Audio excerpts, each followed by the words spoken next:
एक बार माता पिता स्वर्ग से धारने लगे अपने भाई, बड़े बच्चों से कहा इनका ध्यान रखना। कौन किसका ध्यान रखता है? संयोग से एक पालकी का कहार अस्वस्थ, राजा ने कहा जाओ जो भी मिले उसे ले आओ। जड़ भरत जी मिले, पालकी ढोने लगे। पालकी ढो रहे मस्ती से, पालकी ढो तो रहे हैं लेकिन एक पांव भी रखते हैं तो सावधानी से रखते हैं। हम सब के द्वारा बहुत बार जान में, बहुत बार अनजान में जीव हत्या होती होती। इसलिए हम जो प्रत्येक दिन पूजा पाठ यज्ञ होम जब तब करते हैं, वो धोखे में, जान अनजान में जो हमसे अपराध होते हैं वो शांत। एक चींटी आती उसको बजाते हैं, यहाँ वहां पैर करे, पालकी हिल गई, राजा के मस्तक में लग गई। राजा ने कहा पालकी ढोने वाले एक सम्राट की पालकी ढो रहे हो, तुम्हें मैं मृत्यु दंड दे सकता हूं। जीवन में कभी नहीं बोले, आज बोलने राजा। किसको कह रहे हो मृत्यु दंड देने? जिसको आप मारना चाहते हो तो मरते नहीं, और जिसको बताना चाहते हो चलने को, उसे कई जन्मों से पता।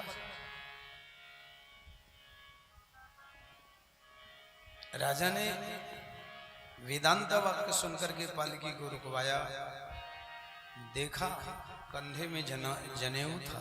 पूछी कौन है? नहीं बोले।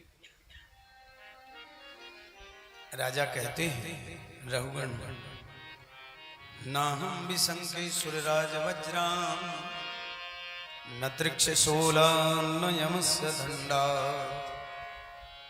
नाग्नर्क सोमानिल वित्तपास्त्रा शंके वृषम ब्रह्म कुलापमाना। मैं इंद्र के वज्र से नहीं डरता। ना हम विशंके सुरराज वज्राम न तृक्ष शूला, शंकर भगवान के त्रिशूल से नहीं डरता, यम के दंड से नहीं डरता, अग्नि सूर्य से नहीं डरता, नागनेर सोमा चंद्रमा से नहीं डरता, लेकिन एक से डरता। बोले किससे? कहा तपस्वी ब्राह्मण से। शंके वृषम ब्रह्म कुलापमाना, ब्राह्मण के श्राप से डरता। इसलिए संतों का, ब्राह्मणों का कभी अपमान नहीं होना चाहिए। हम कुछ नहीं दे सकते तो कटु वचन तो न दें, इतना तो मानना ही चाहिए। मैं किसी से नहीं डरता, लेकिन आप कौन हैं?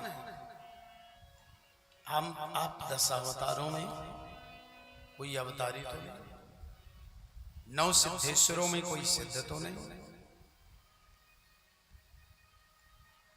7 ऋषियों में कोई ऋषि तो नहीं। कौन है? या ये सब नहीं है तो निसंदेह कोई पवित्र पावन श्रेष्ठ कुल में उत्पन्न आप ब्राह्मण जान पाते। ऐसे अच्छे खासे राजा को, रघुगण को कौपीनधारी संत जड़ भरत जी ने डांट दिया। अकोविद कोविदवाद भादान। बात तो बड़ी समझदारी की करते हैं राजन, लेकिन पढ़े लिखे मूर्ख लग रहे हैं। कौन बोलेगा इस, जिससे आपका कोई स्वार्थ नहीं होगा।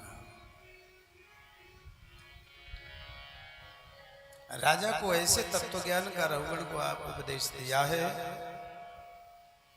कि राजा रघुगण को फिर जा रहे थे कपिल भगवान के आश्रम। तो कहने का तात्पर्य यह है, कथा का भाव यह है कि मानव तन मिला है, इससे अच्छे सत्कर्म कर हमें बना लेना चाहिए और नहीं बनाए तो बनाने का प्रयास करें। 3 जन्म लग जाता है तब जाकर के बनता है, वो भी सतर्क अलर्ट रह कर।